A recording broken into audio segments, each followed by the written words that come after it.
নমস্কার সবাই, কেমন আছো সবাই? আশা করতেছি সবাই ভালো আছে। আজকে জানুয়ারি 5 তারিখ, ঘুম থেকে উঠে সোজা ক্যামেরা নিয়ে তোমার সামনে এসে পড়ছে। আর চোখ মুখের অবস্থা দেখো ফুললে। মানে আমি 2, 3, 4 জানুয়ারি কন্টিনিউ গুয়াহাটি আসা যাওয়া করছি, তো শরীর এতটা টায়ার্ড আছিল। আজকে সকাল 9টা পর্যন্ত আমি ঘুমাইছি, আর চোখ মুখ ফুললে গেছে। আর ঘুম থেকে ওঠার পর মা চা করে আনছে, চা নিয়ে বসে। আর ওদিকে আমার মানুষটা একটা কাজ করতেছে, পরে আমি দেখামু কি কাজ করতেছে। আর দেখো আমি আজকে চায়ের সাথে কি নিয়ে বেশি, একটা বন আর তার সাথে আছে জ্যাম। ইস, খুলতেছে না, দেখো তো তুমি দেখামু আমি কিভাবে। দাঁড়াও একটু চেষ্টা করি। এই যে খুলছি, দেখলাম তো বন জ্যাম দিয়ে নিছি, আর সাথে আছে 1 কাপ চা। চাটা খায় নেই চলো। আর আজকে আমার চা খাওয়ার লোগরিয়া কে দেখবা? ওই দেখো দুইজন, একটা হলো আমার মেয়ে আর একটা আমার পাশের বাড়ি বাচ্চাটা। দূর, বারবার পাশের বাড়ি বাচ্চা এসব কইতে ভালো লাগে না, না? তো ওর নাম হইল মধুশ্রী, আর আমি ওরে মধু করে ডাকে, মানে বাড়ির সবাই ডাকে। তো ও না ঘরে থাকলে কিছু খাইতে চায় না, যেহেতু আমার মেয়ে ওখানে আমার বাড়িতে আছে, তো ওর মা ওরে পাঠিয়ে দিয়েছে। সকালবেলা ও আমার সাথে মানে বন আর জ্যাম খেতেছে, সবাই মিলে চা খেয়ে নিলাম। আর এখানে দেখো আমার মা মাসকালাইয়ের বড়ি দিব, তো সকালবেলা ঘুম থেকে উঠে মাসকালাই ভিজানো আছিল, ওইটারে পরিষ্কার করতেছে। মানে যে চোকলাগুলো থাকে না, মাসকালাইয়ের চোকলাগুলো পরিষ্কার করতেছে। এখন এটার পেস্ট করে আনি না, তার বড়ি দেওয়া হইবে। যখন ছোট আছিলাম না, তখন না এই যে এমন সময় মানে ডিসেম্বর মাসে এক্সাম শেষ হয়ে যেত, স্কুল বন্ধ থাকতো, তখন মা আমারে আর ভাইরে নিয়ে মামার বাড়িতে যেত। বছরে আমাকে 2বার মামার বাড়িতে যাওয়া একদম মাস্ট, যাইতেই লাগবো। পরীক্ষা হয়ে গেলে আমরা কেউ ঘরে থাকি না। তো মামার বাড়িতে যখন যাইতাম তখন এই সময়টাতে মামি না ডাইলের বড়ি দিত এরকম করে। তো তখন তো আর মিক্সিতে পেস্ট করে দিত না, তখন শিল পাটাতে বাইটটা তারপর মানে বড়িগুলো দেওয়া হইতো। তো তখন মামির সাথে মার সাথে বসে বসে আমি আর আমার মামাতে ছোট বোনটা দুইজনে মিলে অনেক ছোট ছোট বাটিতে করে আমগো একটু একটু পেস্ট উঠায় দিত, তারপর আমরা ওইটারে ফেটাইয়া একটু একটু করে বড়ি দিতাম। মা আর মামির মতন অত সুন্দর হতো না, কিন্তু আমরাও এরকম ছোটবেলা অনেক বড়ি দিছি। অনেক বছর হয়ে গেছে বড়ি টড়ি দেই না, আজকে মা কইলো যে দিব। মার সাথে এখন বড়ি দেওয়ার মজাটা অন্যরকম লাগবে, তাই না? তো আমার যেহেতু মিক্সিটা নষ্ট হয়ে গেছে, তো পাশের বাড়ি বৌদির বাড়ির থেকে পেস্টটা কইরা আনলাম।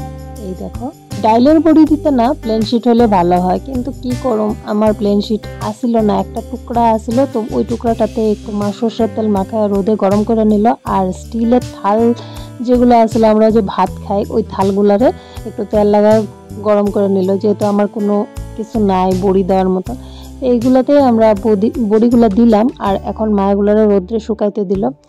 আর বড়ি দিয়ে আসা পড়ছি দেখো কলপারে। আমার 3 দিন গুয়াহাটি যাওয়ার কতগুলো জামা কাপড় ভর্তি হয়ে গেছে। এই জামা কাপড়গুলো এখন আমি ধুয়ে নেব, আর ধোয়া কমপ্লিট হয়ে গেলে এই দেখো ঘরের ভিতরে আইছি। আর এই দেখো আমার মেয়ে আর মধু, ওরা খেলায় ব্যস্ত, এখানে ছবি আঁকতেছে দুইজনে। আমি বললাম দেখো উৎপাত করবো না, দুজনে মিলে আঁকো, আমি স্নান করে আসি।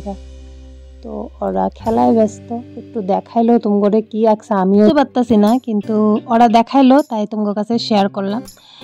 আর এই ফাঁকে আমার মানুষটা খাওয়া দাওয়া করে স্নান টান করে গেছে দোকানে। আর আমারও দেখো এখন স্নান কমপ্লিট।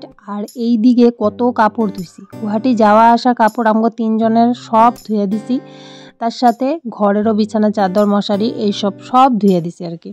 তো ধোয়ার পর স্নান টান কইরা আয়সা এই দেখো তোমার আমি একটা জিনিস দেখাই। কিছুদিন আগে নার্সারি থেকে কতগুলো ফুল গাছ আনছিলাম, ওইগুলো তোমার কাছে শেয়ার করতেছি। দেখো সব কটা গাছে ফুল ফুটছে, এদিকে গেন্দা ফুল, এদিকে রক্ত গেন্দা ফুল, একটা পিএইচি কালারের চন্দ্রমল্লিকা, হলুদ আর লালের মধ্যে একটা চন্দ্রমল্লিকা।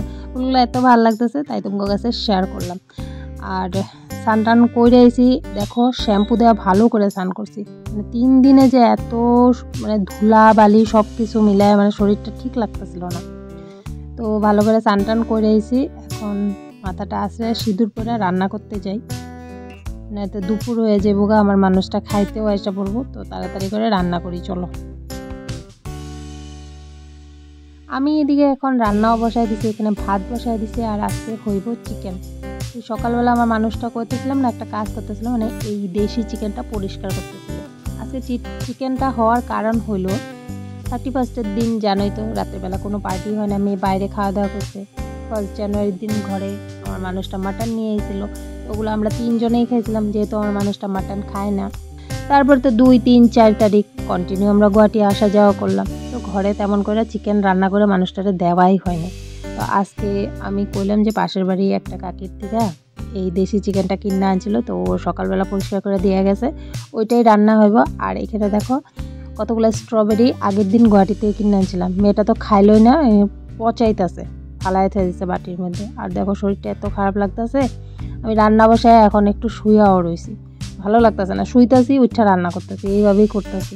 কেন যে এত শরীরটা টায়ার্ড লাগতেছে বুঝতে পারতেছি না।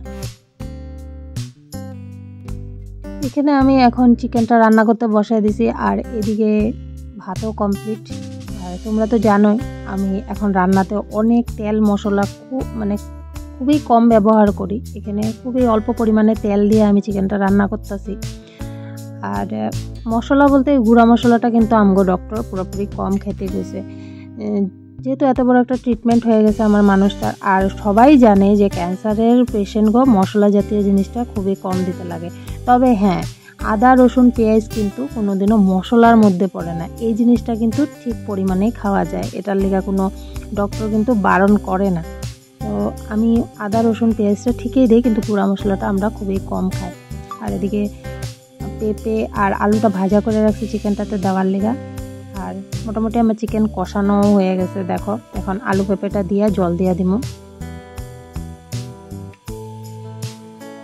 আমরা 1.5 বছর ধরে আমি আর আমার মানুষটা একা একা থাকি, মানে আমার মেয়েটারে ছাড়া থাকি।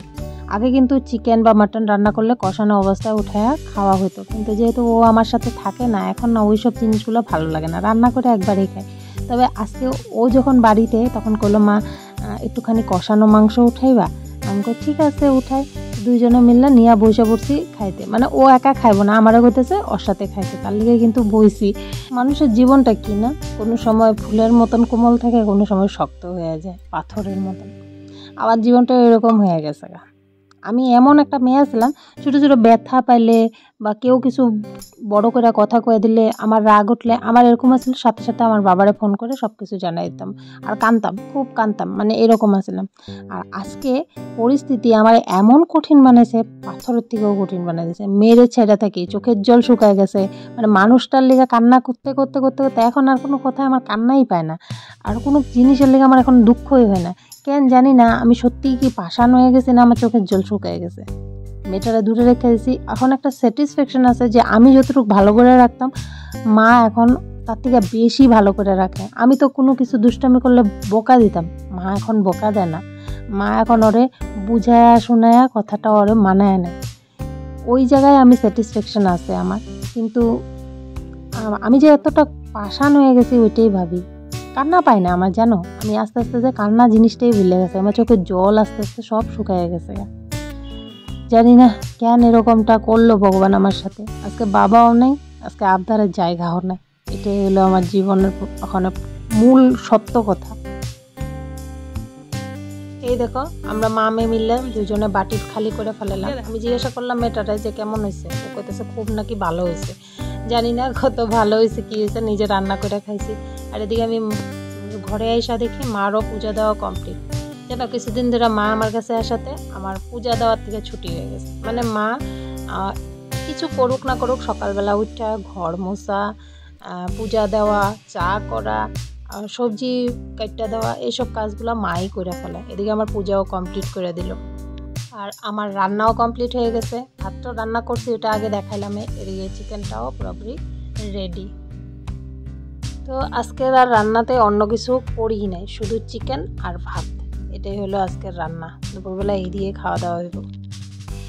রান্না কমপ্লিট হয়ে যাওয়ার পর এখন আমি একটু আইসি ডালের বড়িগুলোর সামনে। মানে এগুলো তো আমার গাড়ির ঘরের উপরে টিনের উপরে রোদ দিয়ে থুইছিল মা, এখন এগুলো নামায় আনছে। ওইদিকে রোদটা গেছে গিয়া, এখন এদিকে রোদটা পড়ছে দেখে নামায় আনছে আর দাঁড়া করায় দিছে, যাতে বড়িগুলো শুকায় শুকায় একটা একটা করে পড়ে। তো এই যে কয়েকটা একটু আলগা আলগা হয়েও গেছে। বড়ির এখানে বসেই আসলাম, হঠাৎ করে আমার মেয়ে কইলো কলা গাছের দিকে তাকায়, মা আজকে আমি কলা পাতার চিকেন ভাত খাবো। তো মেয়ে কইলো, আর আমি আবদারটা রাখুম না, এটা কি হয় কম। তো তাড়াতাড়ি আইসা একটা কলা পাতা কাটতে নিতেছি। যাতে মেয়ের আবদারটা রাখতে পারি। মেয়ের লিগে যখন পাতা কাটতে গেলাম তখন ভাবলাম যে এত বড় পাতাটা কাটছি শুধু কি মেয়ের লিগাই কাটুন। তারপর ভাবলাম যে না, আমারও না কলা পাতায় মানে ভাত খেতে খুব ভালো লাগে। তো আমি ভাবলাম মেয়ের বাহানায় আমারটাও কাটতে নেই। মার সাথে যখন এই কথাটা কইতেছিলাম মা কইতে হবে ঠিক আছে, সব দুইজনের লিগা যদি কাটতেছিস তো আমার লিগাও কাটতে নেই কলা পাতা। তিনজনের লিগে এখানে আমি সুন্দর করে কলা পাতাগুলো কাটতে নিতেছি। আজকে কলা পাতায় ভাত খাওয়া হইব। আজকে রান্না হয়ে গেছে, এখন বাজে দুপুর 3টা, মানে অনেকটা বেলা হয়েছে, রান্না হয়েছে 1টার সময়, কিন্তু আমার মানুষটা এখনো ভাত খেতে আসেনি। মেয়েটা দেখো খিদায় মুখটা শুকায় গেছে। আমি ওরা কতবার কইতেছি চল তোরে ভাত খাওয়াই দে, ও ভাত খাইব না। বারে বারে কয় পাপা আসলে ভাত খাম, মানে পাপা ভক্ত মেয়ে, পাপা আসলে ভাত খাম, পাপা আসলে ভাত খাম। তো দেখ অনেকটা বেলা হয়েছে তাও মানে না। তারপর আমি ওর পাপার কাছে ফোন করলাম, ওর পাপা কইতেছে না দোকানে অনেক কাজ, আমি এই কাজ ফেলাই থেকে আসতে পারব না এখন, তোমরা আগে ভাতটা খায় আনো। তো কত কিছু কইয়া এই যে নিয়ে আসি, এখন ওরে ভাত দিতেছি। আমি কই না খাইয়া নেই, কারণ মানুষটা যখন কাজে পয়সা যায় না, ও আসতে অনেকটাই দেরি হয়।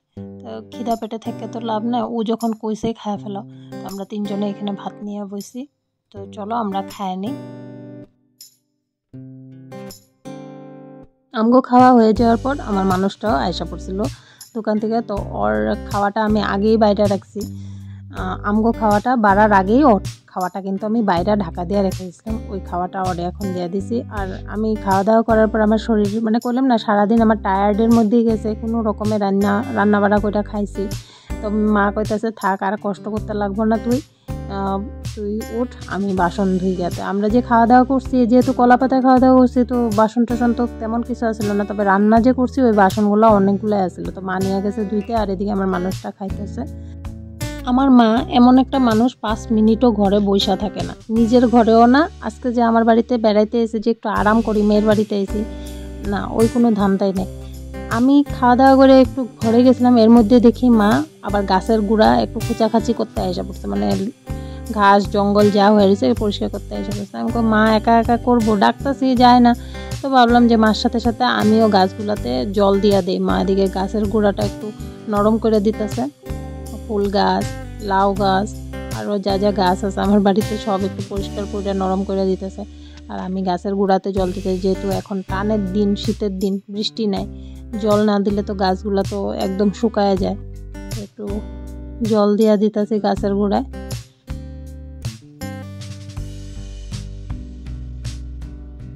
আজকের ভিডিওতে আমার মা আর মেয়ের সাথে সাধারণ দিনটা কিভাবে কাটলো ওইটাই শেয়ার করলাম। আশা করি তোমাকে ভালো লাগছে। যদি ভালো লাগছে অবশ্যই আমার ভিডিওটারে একটা লাইক করবা, আর যারা নতুন প্লিজ চ্যানেলটারে সাবস্ক্রাইব করে আমার পাশে থাকবা।